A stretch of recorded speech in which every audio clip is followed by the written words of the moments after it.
welcome to week 7 of this series on John. My name is Russ Ramsey. I'm the pastor of the Christ Pres Cool Springs location, and I'm going to be talking today about Mary, the sister of Lazarus and of Martha. And in John's Gospel, which is where we've been getting all of these series so far, he writes as somebody who is very attuned to matters of the heart and of closeness to Jesus, his own. He says of himself many times in his gospel that he refers to himself as the disciple whom Jesus loved.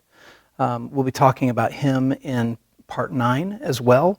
But he also talks with great affection and about affectionate moments between Jesus and other people.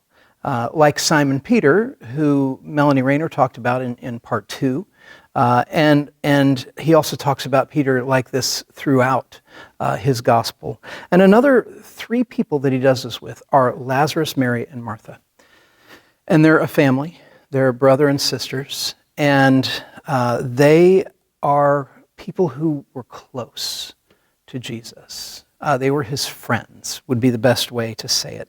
Let me introduce Mary to you briefly. One of the things that people, historians, speculate about when it comes to Mary, Martha, and Lazarus is that they seem to have been wealthy, maybe very wealthy. A couple reasons that scholars believe this is that when Jesus and his disciples travel into the region of Jerusalem, often they all stay with Mary, Martha, and Lazarus. So they stay at their place. But also, in today's reading, you see in verses 1 through 8 that they throw a giant dinner, a big feast for Jesus and his disciples, and the whole neighborhood is invited. And then you see this gift that Mary offers Jesus, which is this very expensive perfume, worth a year's wages, and it's the kind of thing that she gives, and it's not the kind of thing that people would have just had lying around in their homes. It was a special commodity that she was in possession of. And then the last thing, which is a little bit funny that commentators observe, is just that none of them seem to have jobs. They seem to be people who don't have occupations that are named. They're also, though, friends of Jesus. And you see this in a couple ways. You see it in the ways that Jesus stays with them regularly, that it's their home that he goes to when he's in Jerusalem. We also see it in how Jesus knew their personalities. There's a passage where he and Mary, and he's staying at their home, and Mary and Martha are both responding very differently to Jesus. And he knows them. He knows who they are, how they're wired, what makes them tick, and he speaks to that. Martha being the busy one, and Mary being the one who wants to just sit at Jesus' feet. But also when they reach out to Jesus because Lazarus is dying, the way they describe him is they describe him as somebody who would have been very intimately familiar with Jesus, and Jesus intimately familiar with him. He's the disciple, he's the one you love. The one you love has fallen sick. And then what John tells us about Mary and Martha in the response in verse 5, he says, "Now Jesus loved Martha and her sister." So when we start this relationship with Jesus and Mary, you have 2 people who know each other, and they're friends, and they love each other dearly.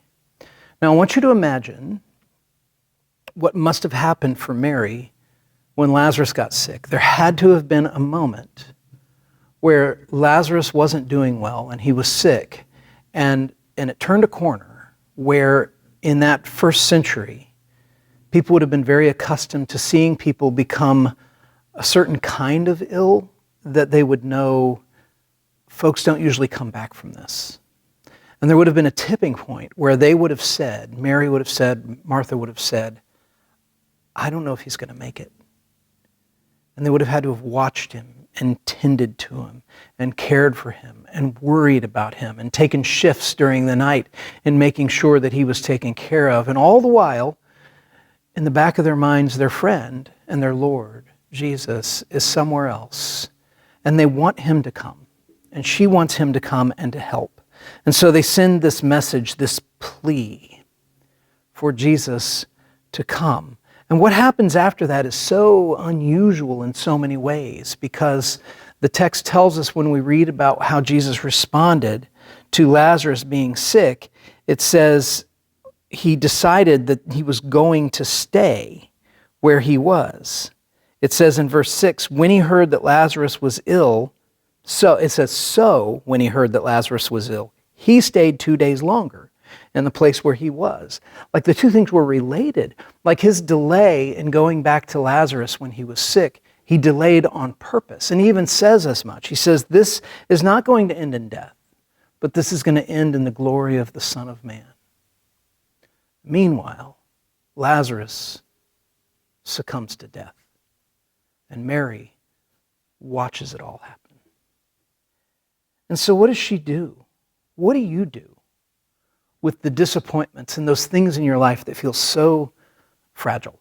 They feel like the kinds of things that you can barely get up the nerve to even utter in a prayer to God himself because they're so delicate and they're so tender and there's so much that's kind of wrapped up into it.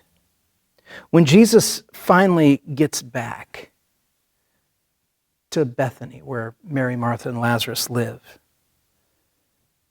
she's just hollowed out with grief because her brother has died and Jesus didn't get there. And so when he got sick, her whole world was threatened and she reached out to Jesus, and the response is that she learned in even a deeper way what it is like to be the friend of Christ. And that is to accept his will and his timing in the way that he moves, even when it brings with it unthinkable grief.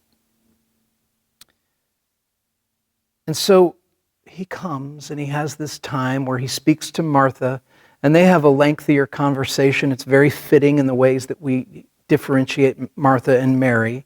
That Martha says to Jesus, if you'd been here, my brother wouldn't have died. And Jesus says to him, I will raise him on the last day. Or, your brother will not stay dead, he will rise again. And Mary says, I know he'll rise again on the last day. And Jesus says, no, I am the resurrection of life. But then when he goes to Mary, they don't have a long conversation. She says the same thing Martha says. She said, if you'd have been here, my brother wouldn't have died. But she said it differently. She said it just through grief, like she didn't need him to fix anything right then and there in the moment, or wasn't expecting to have a theological conversation. She was just being sad in front of her Lord.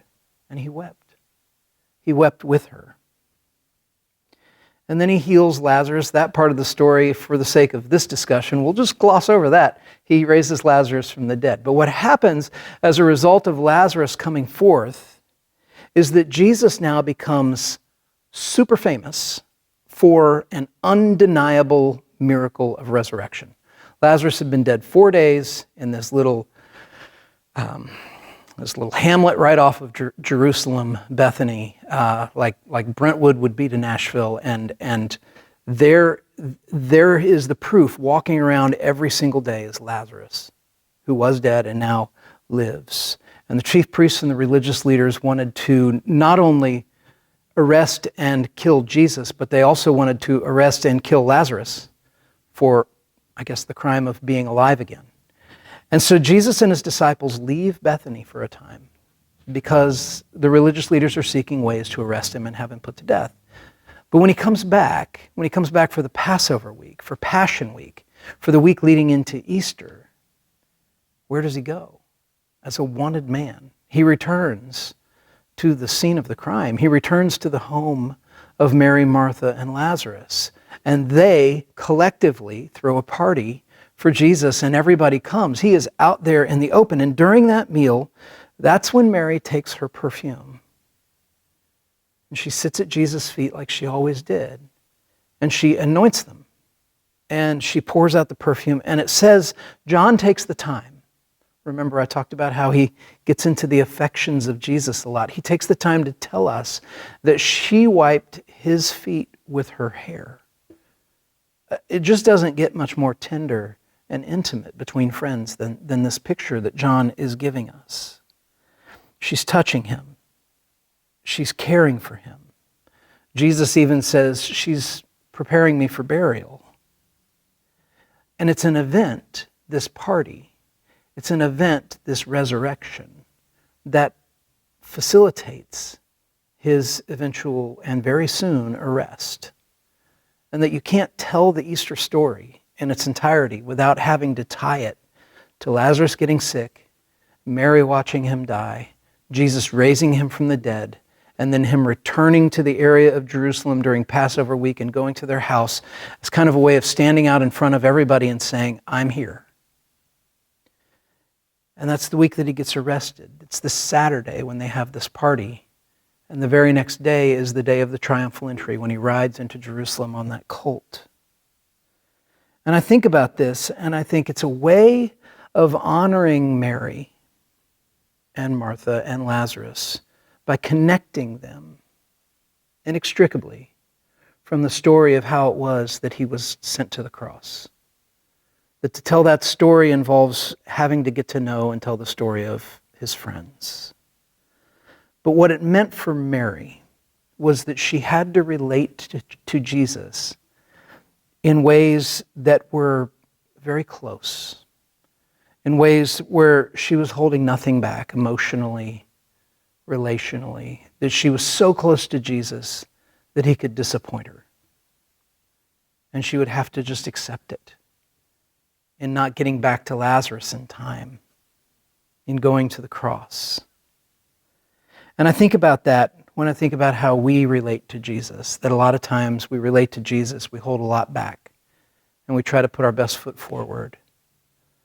But when John starts to write about people like Mary, Martha, and Lazarus, one of the things that he gets into when he does this is he starts to talk about how close they are and how intimate these friends are.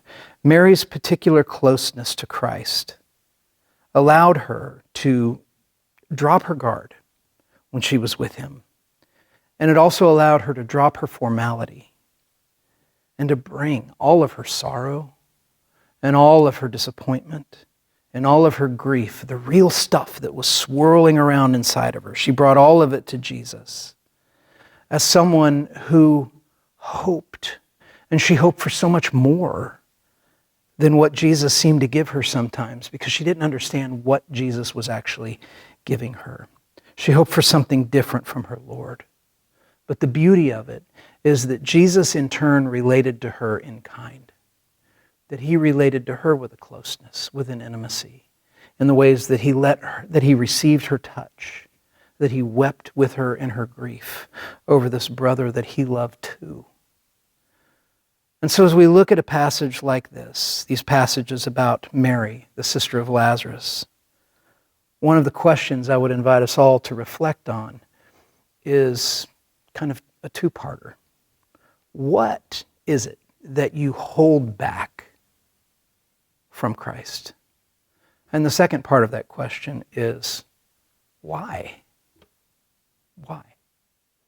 So think about that, pray about that. Maybe in a group, if you do this in a group discussion, talk about this in your group. What is it that you hold back from Jesus and why?